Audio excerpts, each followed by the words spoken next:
Welcome to Mystere Creations. I'm your host AJ, and today we're talking with Sharn.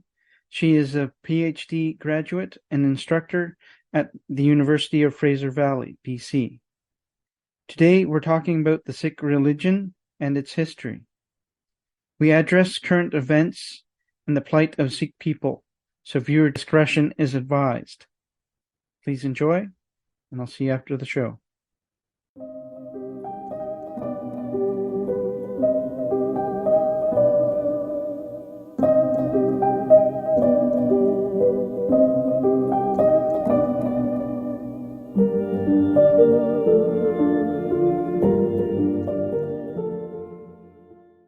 Thank you for coming on.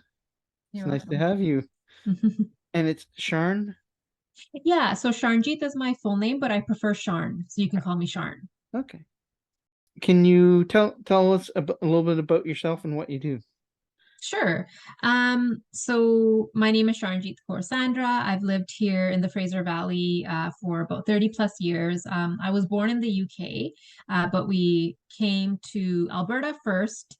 But then eventually BC has been our home for a very long time. In terms of a little bit about my family, my husband and I live here with my mother-in-law and our two boys who are 12 and 14.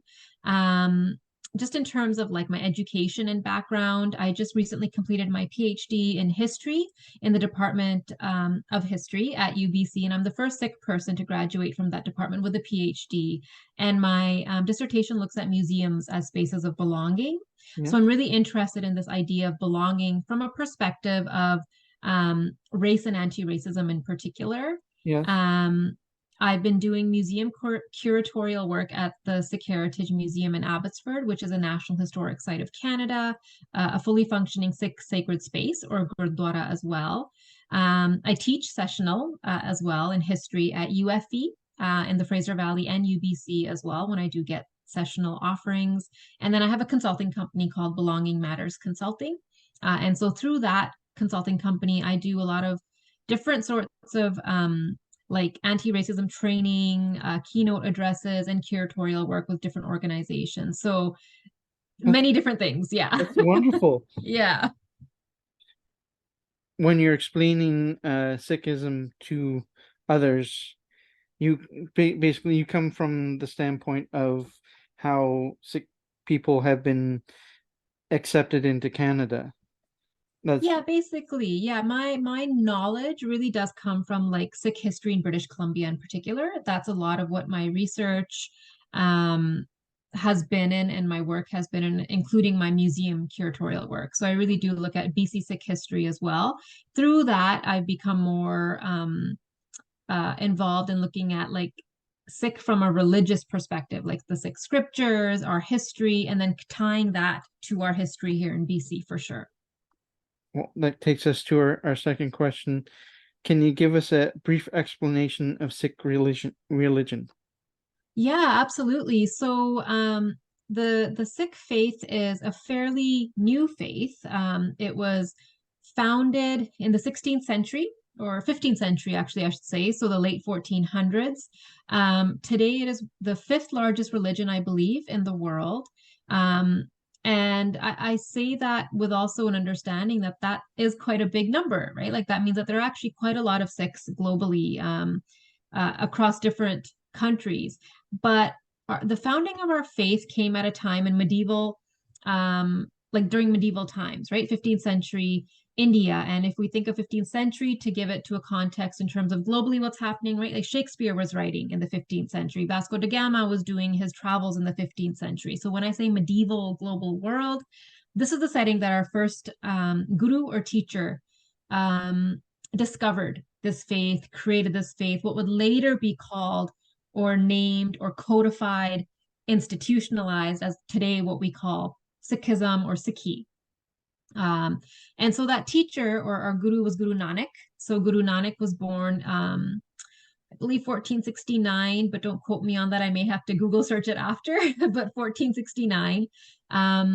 He was born as a Hindu. So he was born into a Hindu family. And so, there was a lot of fluidity in medieval India at that time. Mughal rulers or Muslims ruled many parts of India, but there was Muslims, Hindus, and then Jains and Buddhists during that time. So Guru Nanak was born, and when he was fairly young, he saw things in terms of equity and saw things in terms of caste-based oppression, saw things that bothered him. And out of that kind of uh, understanding of the harms that he saw around him, he realized that, there is something else out there, and that something else ended up becoming Sikhi. So the story is that one day he went into the water. He just kind of disappeared into the water, and when he came out, he had these iconic words, basically saying that there is no Hindu, there is no Muslim. But that from a historical perspective, I haven't seen historical texts and evidence of what actually were the exact words. I look at it more, he basically said, stop dividing ourselves based on certain lines and divisions, and let's look at the oneness of humanity. From that moment on is kind of where our Sikh faith grew. And after Guru Nanak, we had 9 subsequent gurus or teachers who were then selected by the predecessor, essentially. So when Guru Nanak was on his deathbed, he chose one of his followers, loyal followers, to become the second guru, Guru Angad, and so on and so forth, up until the 10th teacher, Guru Gobind Singh Ji, said that there are no more physical teachers, that your guide forever is going to be the spiritual text, the Sri Guru Granth Sahib Ji. And so as I talk about these different teachers or using the word guru, I want to make sure that I remind people that Sikhi is a monotheistic faith. So we believe in one light, God, you could say, but I try to avoid the use of the word God because God has a lot of Judeo-Christian undertone, and Sikhism, in the way we describe our oneness, is androgynous. And I know you're going to ask me a question about masculine and femininity as well, so I can address that later. And so because of that, I don't say God, I say light, or I say Jot, or I say oneness. But that oneness is everywhere. And I think there's many different religions that use different terms to describe that oneness. And so from the history of our first guru up until our 10th, many different things happened. We created systems like our own language, our Gurmukhi script. Yeah. We created the langar system, which is the free vegetarian communal meal that is served in every Sikh sacred space around the world. Why this is important is because our guru said, regardless of who you are, caste, gender, power structure, we all sit together and eat. So that langar system is actually a revolutionary act during a time of caste-based violence and gender violence and power dynamics. So each of our gurus codified our faith more and more and more and more until after the 10th, he said our text is our guide always. So that is it in a nutshell, basically. And then we'll dive in more in terms of some of the questions you're asking. So in terms of oneness, I've experienced it multiple times in my life. Experiences I've had. I really like that concept, that idea, as when it comes down even to a scientific sense, we're all made from the same energy. Yeah. So that's cool. If I could just also say, I'm really glad that you said that because our scriptures begins with the number 1. And so the oneness begins our entire Sikh faith. And when we enter a Gurdwara space, we bow before the scriptures because that's how much we revere it. We bring it out in the morning, we take it away at nighttime, we treat it like this living entity of knowledge. And the first word is the number 1 because that's what we believe in. So 1 is actually the epicenter of how we begin our scriptures and our text.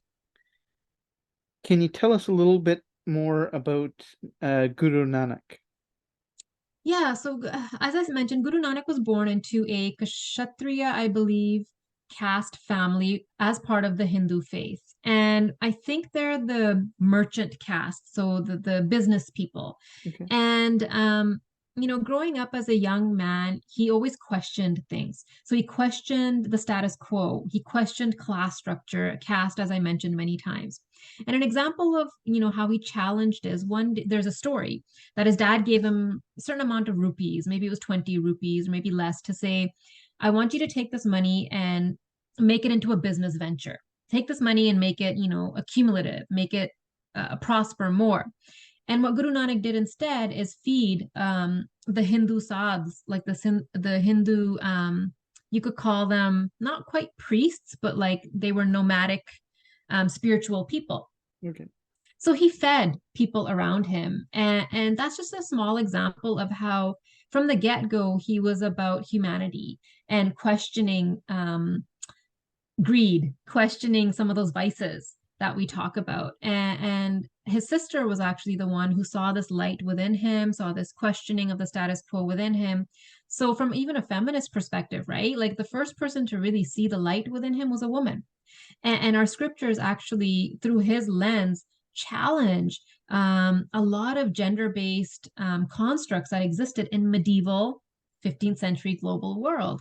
And so he questioned gender-based segregation or the differences in the sexes that he saw anyways in the 15th century. And that is included in our Gurbani or our Sri Guru Granth Sahib Ji, or the text I keep referring to. So these stories happen throughout his life. He's most well known for engaging on like walking journeys. So he traveled by foot. So where he was in modern day Pakistan because of partition. East and West Punjab was divided, but he was born in modern day Pakistan. He walked on foot and traveled to like Afghanistan, Nepal, all across the South Asian region. And he did that simply to talk to people, to learn from people. Sikhs don't proselytize, so he wasn't doing it to proselytize, but he was simply just sharing a message of, again, oneness. And he was often accompanied by his Muslim friend, actually, by Mardana.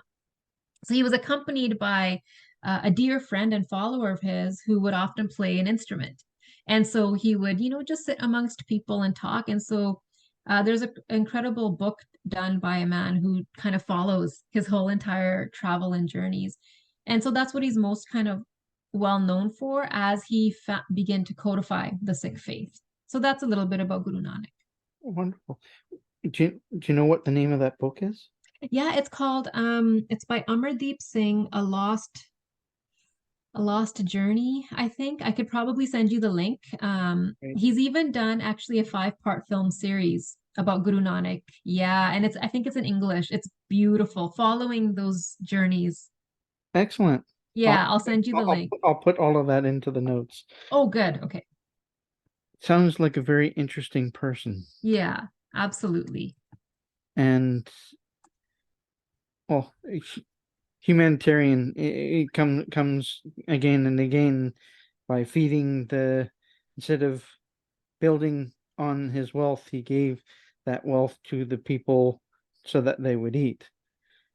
Yeah, and just being able to see different forms of oppression and just say this isn't right. And I know it sounds in our modern day kind of duh, because we're living in such a moment of like questioning. But if you think about, again, 15th century global world, you don't question, right? No.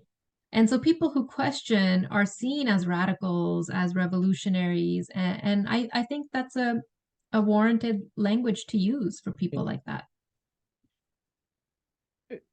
Well, even today, anyone who questions the status quo can come under fire. Really. Totally. You're right. Yeah. Going back to the question of masculine, feminine, in the Sikh religion, and you partially explained it's more like, to me, it sounds like a spiritual sense of the one or oneness. Yeah, it's really interesting because there's a few ways I can describe, I use the word androgynous. And what I mean by that is there is no defined male or female explanation found, let's say in our scriptures. So our scriptures are really interesting. There's different parts of it that talk from the perspective of a bride and a groom, but it's not talking about a female bride and a male groom necessarily. What it's talking about is the perspective of the love that a bride would have for her groom, equal to the love that we should have to our oneness, or to the guru, or to, the faith, or the devotion, basically, to our faith. And so that means technically a Sikh reading this, who identifies as a male, could read that from the perspective of the bride, right? And what it's about is devotion. And so why I it's a fascinating way to look at it, because it's not talking, it's the end goal is for us to be devoted to the guru, for us to be devoted to a certain way of living, for us to be devoted to dedicating ourselves to the oneness of humanity. There's a saying, Sarbat da Pala in Punjabi and Sikhi, and that means for the betterment of humanity, right? For the betterment of all humanity. And so there is no like codified way of segregating and separating the male and female, because Gurbani in our scriptures talk about, it's just about devotion. And think of it as a devotion of a bride to a groom. And again, I'm contextualizing this in 15th, 16th century thought. Yeah. The other way that, there's a bit of ambiguity around the way we perceive God to be a male God is back to that oneness, right? When I say Ik Onkar, which is the very first number in our scriptures, it is, there is one, or there is one light. And so it tries to make me and others that I teach who are Sikh pull away from visualizing the capital word God, God, as like somebody in the clouds with the big white beard, because, that's the way we kind of see God when we talk about God. It's the way it's been visualized in popular culture even. Yeah. But when I'm trying to pull people away from that to say it's androgynous, there is no male or female bodily shape. It is simply light. It is simply Jot, which exists in all living creatures. It exists in our environment. It exists in everything around us. So try to visualize a way that pulls us away from thinking about it as in terms of a male God figure. Wonderful. To me, because in my life I've experienced death. Myself, I've died several times. Oh my God. And that experience left me with a kind of a unique perspective on spiritual ideas and gender. Because gender to me is just it's a man-made concept. It's not the reality, because the more I study this, the more I get involved with spiritualism and various beliefs. I find that there's a spectrum of male and female, and blending invariably happens in that. So the fact that the first real teachings of Sikhism deals with that in such a wonderful, fluid. It's fluid. Yeah. It's a fluid way, and it makes it very, it's refreshing to find a religion that's so young that is getting it right in all these ways. And now not everybody interprets it that way, right? So that's the difference. In like, I follow a Sikh feminist scholar who interprets it that way, and she's somebody I admire very deeply. But there are still Sikh people who are very rigid about those male and female lines. And let me tell you, with the protests happening today, there were a lot of Sikh people who were unfortunately joining the anti-Soji protests. And why I caveat that is just because I don't believe in any of that. I'm very pro, Soji curriculum or LGBTQ communities, because I analyze my scriptures in the way I'm just explaining it to you. And I just want to caveat that, because there might be people who vehemently disagree with me and my interpretation. But I feel like this feminist kind of lens or interpretation to it allows us a bit of openness in the spectrum that you and I are talking about around gender, which is frankly where our world is in. This is the world we are in and questioning. And our faith has equipped us, Sikhi has equipped us with that knowledge centuries ago. There's a lot to be learned from this perspective. Yes, a lot agreed. of the more we put this out there, The more people, particularly young people who are just learning about Sikhism or have grown up in Canada and they have no idea about their heritage and they Yeah. want to learn about it, and they see this and they find I can be who I am and be Sikh. Yeah. Yes, exactly. Exactly. Music is important to the Sikh religion. Can you explain that to us a little bit? Yeah, so usually on a Sunday is kind of the day where people gather together as a sangat. So sangat in Punjabi means like the coming together of people. Usually it means in like a religious context, in a Sikh religious context. And it's usually on Sundays in the gurdwares or Sikh sacred spaces where the hymns or our Gurbani, which is the our content of our scriptures, is sung. So there's usually um, uh, people who are equipped in the knowledge of playing the various instruments who will sing, but there's a our scriptures are written in a way that's already written in song form, so there's like a melody, there is a specific pattern and tone that one would learn to be able to sing it in the correct way, to pronounce the words correctly. And as I mentioned, like Guru Nanak's follower, who wasn't even a Sikh, who was a Muslim, was known for carrying this instrument, the rabab, with him everywhere they went. So, very foundationally, our faith is about the vibration of the sound, right? The vibration of sangat or the vibration of togetherness. A lot of South Asian religions and traditions have that, right? Like the Hindu faith, the reverberation of Om, right? When you're saying Om, it does something in your body. It's part of a religious kind of spiritual movement. In Sikhi, we can say Waheguru, Waheguru. And Waheguru is kind of a way to center our oneness, to meditate, to vibrate together. But the singing of those scriptures is another way that we center ourselves. When it comes to vibration, and that takes me back to vibrating the chakras, Yep. and in that way you're balancing them. Yep. And when you say Guru Nanak's Muslim friend Yes. always carried an instrument, that is reminiscent of the Sufi sect.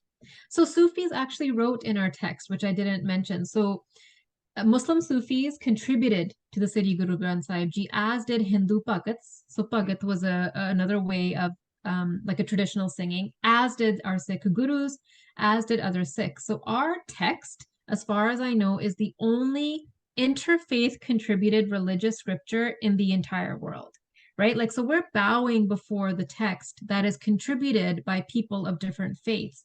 They weren't told to convert to Sikhi in order to contribute because their message was the same message. It doesn't matter what faith you followed. And so Sufis also contributed to the Sri Guru Granth Sahib Ji, as did Bhagats. That's really, and yeah. I'm trying to contain my excitement over this, because Yes. it every step of the way with this project, we've encountered things that mesh with what we've seen throughout. And Sufism is a big part of what piqued our interest in doing this project. No way. Oh, Because wow. the musical aspect of it. Yeah. Because we've studied how vibration and that affects spiritual practices throughout. The one of the symbols that we use for our podcast for a long while is a circular symbol that is a represent an early representation of the tree of life. Oh, lovely. And so, but that particular symbol, the spiral symbol, has been in every religion in the world and in some form or whatnot throughout history. And it's a symbol that kind of shows oneness. So, and the Sikh symbol also is the chakra is that oneness. So and for those who are like if many wear a steel bracelet as part of the 5 articles of the faith, if you're like a a Khalsa Sikh or a baptized Sikh. So that circular bracelet is also reminding us, A, to be a good human, but B, also the oneness of humanity. So oneness is circularity is very important for sure. So there's a quote, the Adi, I'm gonna murder this, I'm sorry. The Adi Arvinder Mandare, that one? yes. Mm-hmm. And successive Sikh gurus repeatedly emphasized states of Mandar, that Sikhism is not hearing voices from God, but about changing the nature of the human mind. And anyone who achieves direct experience in spiritual will achieves this will directly experience perfection at any time. So it's a great quote, and I think for me it reminds me of the practicality of the faith. Like the faith isn't trying to speak in euphemisms or speak in the abstract. Our faith is about what do we see around us that needs to be changed and how do we change it, right? So again, yes, Guru Nanak went into the water, the story is, and he came out and he saw something different. But he didn't say that, something spoke to him. He simply said, this is what I see around me. These are the oppressions that I see. This is the inequity that I see. This is the harm that I see. Is there something better? Is there a way we can talk about humanity and oneness that serves all of humanity, right? And again, I'll talk a little bit more how that's codified in terms of the Sikh faith more. But why I like that quote is because everything down to the way we share food. We have food security, right, in our faith. They say that in Punjab, because there's the most concentrated amount of gurdwaras, the amount, there's so much less hunger in like that part of the Indian subcontinent simply because of the gurdwara systems. We've created a whole like ecosystem of food security from the 15th century. It's a practical kind of thing, right? Our religion teaches us basic human betterment. And it doesn't do it by speaking in abstract forms. But I also do have to say, you were talking about science, right? Our Gurbani is also rooted in language that talks about science, talks about Mother Earth, talks about, the stars and the universe and the planets. And I don't know the exact passages that do that, but when I do come across them, it reminds me that again, between 15th and 17th century, our gurus are seeing this, or the contributors to the text, because again, they weren't just our gurus, they were other people, are questioning the universe, are talking about Mata Tat Mahat, which means our Mother Earth, our Earth is our mother. So if we're talking about from a climate emergency, perspective, our gurus taught us that our Earth is our mother. Everything we do is going to harm this kind of embodiment of our Mother Earth. I mention all this just to remind us that, Sikhi is a very practical religion. It's steeped in our lived daily experiences. It's both practical and spiritual, which yes, most religions, they're not as practical as they could be at times. They're more abstract, like we were just talking about. Yes. And they speak in parables that basically whoever is reading it will interpret it differently. And whether or not they're doing it for the right or wrong reasons, they could interpret it wrong. And then go through life and make mistakes. Yeah. Whereas Sikhi, you're looking at things as they are and going from that point of view, which is very Buddhist.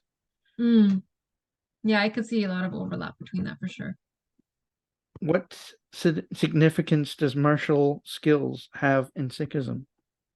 So glad you asked me that. Again, I like the way you ask me these questions because they allow me to go in depth in terms of like the faith, and which I couldn't do in your first question. So I talked about the history of our 10 gurus. And during that time, there were many different Mughal rulers who, of course, ruled over the Indian subcontinent. So simplistically, between our first guru and I would say the fifth guru, it was times of relative peace. The Mughal rulers were not oppressing our gurus or oppressing those who wanted to practice their own faiths. So, like Hinduism or Sikhism or Sikhi or other faiths. The After the fifth guru is when things became much more violent, oppressive, hindering the practice of the Sikh faith and other faiths as well. And that aligned with our faith becoming more of a martial tradition based faith. So our sixth guru, Guru Har Gobind, codified this martial tradition through this system called Miri Piri. So one is martial authority and spiritual authority. And it's like these coming together of two swords. And the idea is you must be a spiritual human being, but you must also be able to raise your arms and protect yourself and the others, even to protect, for them to practice their faith. And in our tradition, our gurus even died for the protection of other people's faiths. Again, this is, unheard of when we look at like religion in the 17th century or 16th century. That moment onwards, because of tyrannical leaders like Aurangzeb, it changed the way Sikhs established themselves, codified themselves. So from that moment on, up until our 10th guru, we are a martial tradition, and we carry that very proudly because it's a martial tradition that is based off of still fighting oppression, right? Still protecting yourself and protecting others. And it had to be done. So even today, Shastra, which is the Sikh martial tradition, is practiced, right? I'm wearing a sweatshirt called Gurmat Center. So it's the Punjabi school that my boys go to. Yeah. And at Gurmat Center, they teach the children the art of Shastra. And it is an art. It's like a dance, but it's also a dance that is a martial tradition way of our history. So it's really great to see that that tradition and that history still carries on as a way to remember our roots. Yeah, my experience with martial arts started when I was 18 months old. It's a family tradition that's been passed through my family for 3 generations now. So I learned martial skills before I learned really to speak that well. Wow. Yeah. And, so it's, to me, martial arts is a spiritual practice. Yes. And agreed. So hearing that reinforces what I thought in seeing the forms that you guys do performed, and the fact that it's like you said before, oneness, so it's not gender based. Exactly. You can do it. Yeah. And that to me is wonderful. And a colleague of mine actually lives in Victoria. Beneath is he's a artist, a theater writer. He actually did a really cool video looking at the Shastra tradition and created like this artistic video. And he organized a competition, like a martial arts Shastra competition. I should send you again. I'll send you a link to that because it's so theatrically beautifully done, and I think you would really appreciate it because it embeds spirituality with like the martial arts. That's wonderful. Yeah. My experience with Sikhism before this was my military experience. I knew the martial side, but I didn't get to experience the spiritual side until I moved here and met a friend. When we speak of martial arts, how developed is the martial art? Does it encompass learning and creating new skills and that within it still, or is it there a specific? I know you spoke that there's a specific historical to it. Yeah. Has it developed new types of ways to incorporate the modern day in, because eventually the modern day becomes ancestral. Yeah. And so does it have Mhm. that? Good question. My understanding from what I've seen is that the Shastra tradition pays homage to the past. So Okay. it keeps that kind of contained, almost like a time capsule, and that is what is learned. That even the weapons that are used replicate what would have been used in the 18th century or 17th century. And the reason why I think is because that martial skill is not something that's usable or translatable today. It's not Okay. like you would be able to use those martial skills. So Sikhs have found different ways to, fight oppression or engage in those sort of resistance movements. But the physical act of Shastra is not practical as a martial tradition Okay. today and age, I think. Yeah. Okay. It'd be interesting to see if someone picks that up and Yeah. moves it forward a bit, while Yeah. maintaining that historical core, Yes. but also adapting it. Well, much like Bruce Lee did. He took Mm, he took Wing Chun as his mm, base. mm, And that was his historical base, mm. and he developed Jeet Kune Do by training with all other martial artists that he could Right. find.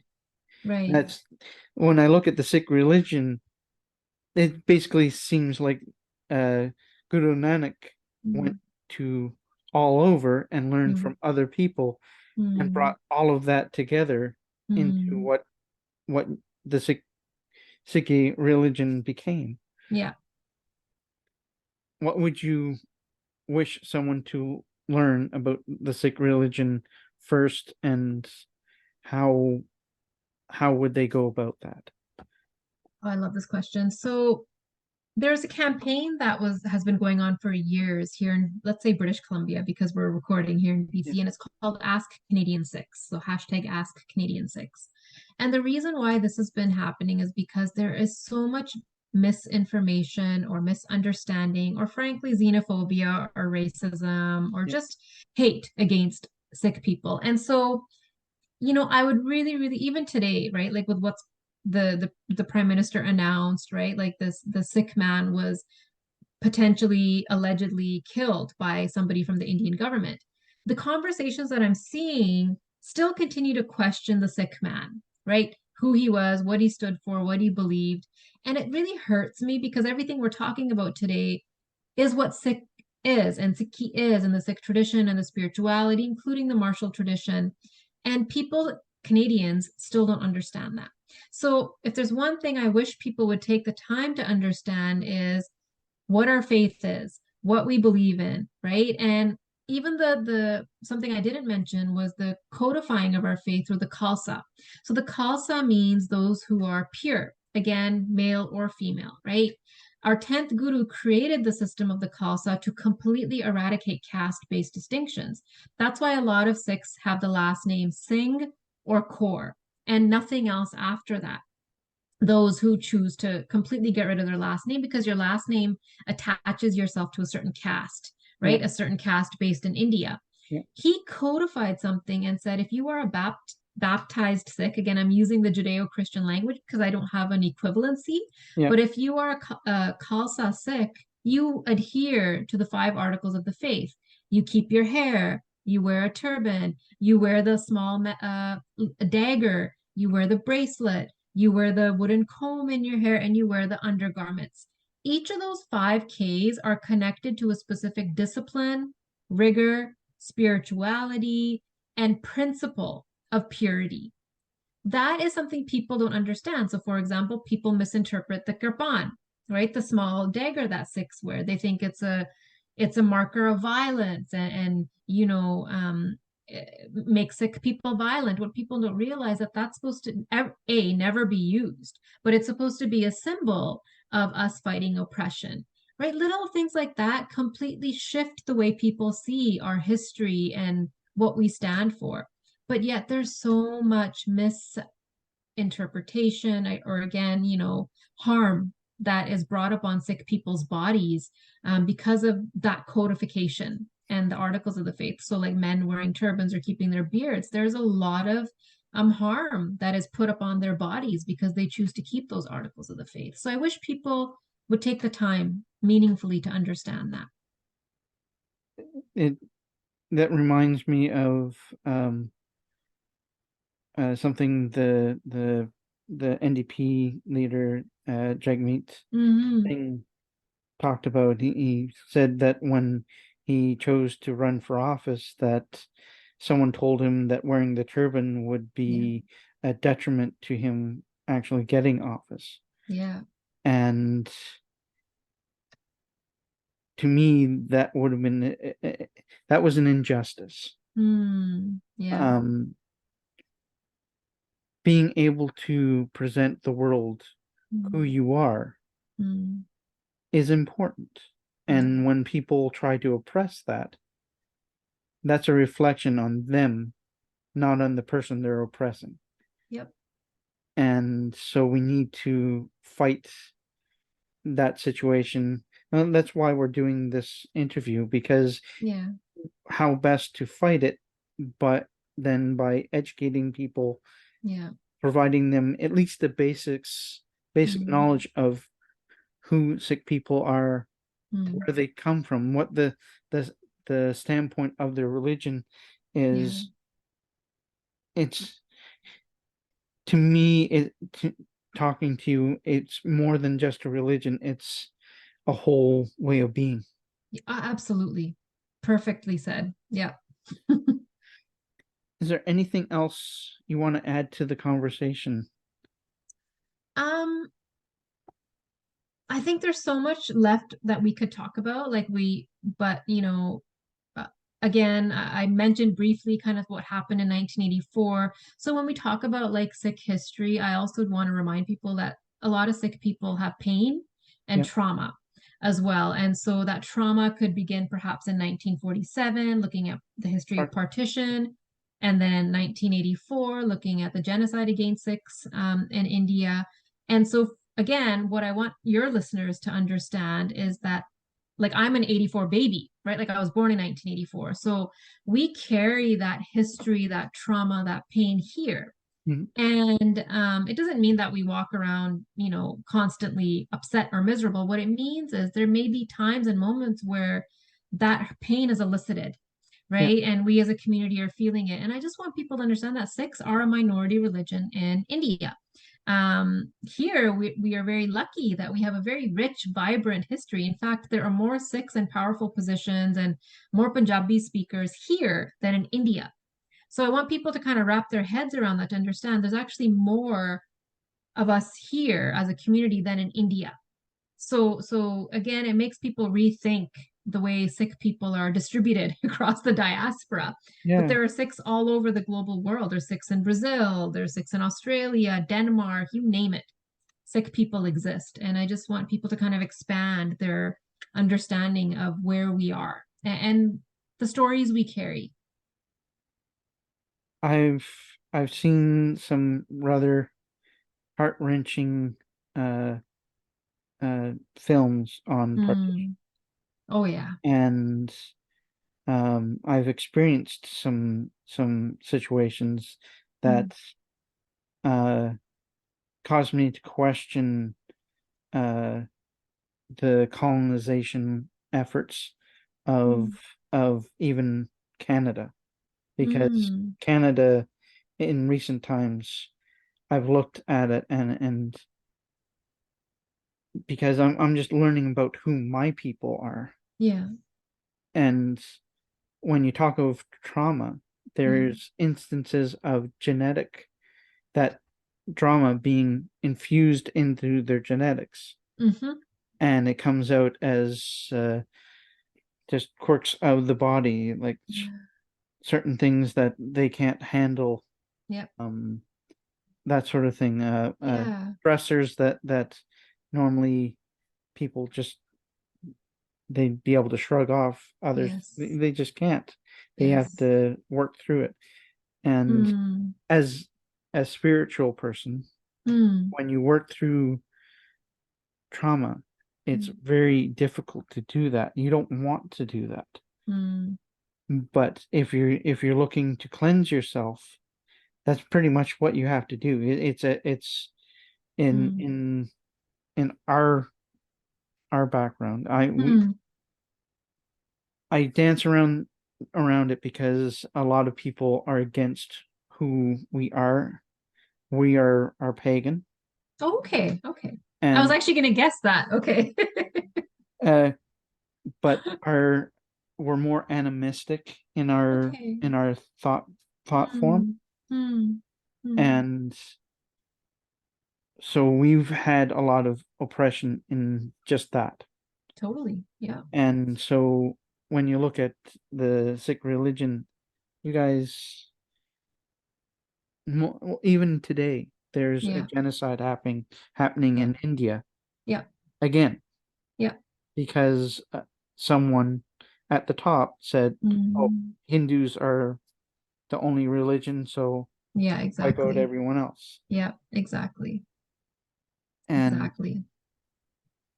when it comes to stuff like that, it angers me, and it Yeah. should well, it angers pretty much everyone that has a heart. Yeah. They're not gonna look at it in the way of the the leader of India. And I find people who are deeply spiritual or like, there's a sensitivity to empathy. And Yeah, so when things are happening, like if I look at what's happening even in Morocco and Libya, my heart wrenches for those communities. Or, even today, again, my heart just was sinking all day today in solidarity with, people from the LGBTQ. I couldn't function today well. People who are spiritual, and I'm Sikh, but I'm religious and spiritual. My empathy bells are just all over the place all the time. And it can sometimes freeze you, or sometimes we can use platforms like this podcast to be able to spread a bit of awareness and understanding to help perhaps mitigate some of that. yeah. Perhaps correct some of the cultural and Yep. historical pain that's been Yep. implanted. Yep. Um, that's that's great. Yeah.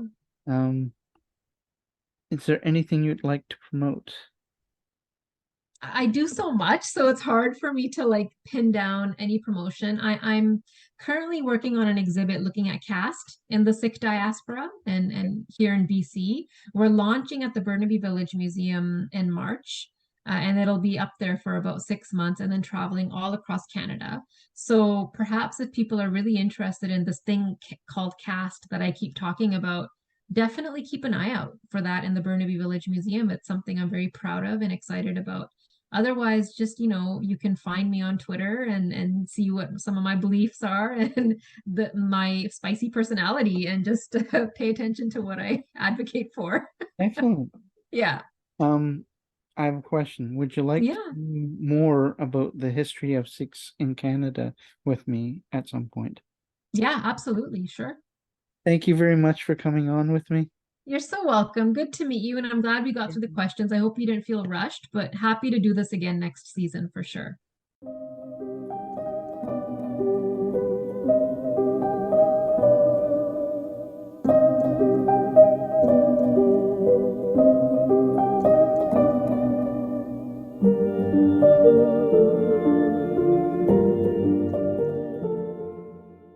I would like to thank Sharn again for coming on with us. Please check out the museum exhibit and support the work that she's doing. The Sikh religion is a beautiful one with a rich history and much to teach the world. Please dive in and learn. The progressive and humanitarian nature of the Sikh religion impressed me more and more as we talked. We will do more of these talks with Sharn, and we'll do a mini-series down the road. I've included some links in the show notes which will help you learn more. I hope you enjoyed this episode like I did. Please like, subscribe, and share on whatever platform you listen on, and we'll see you next time.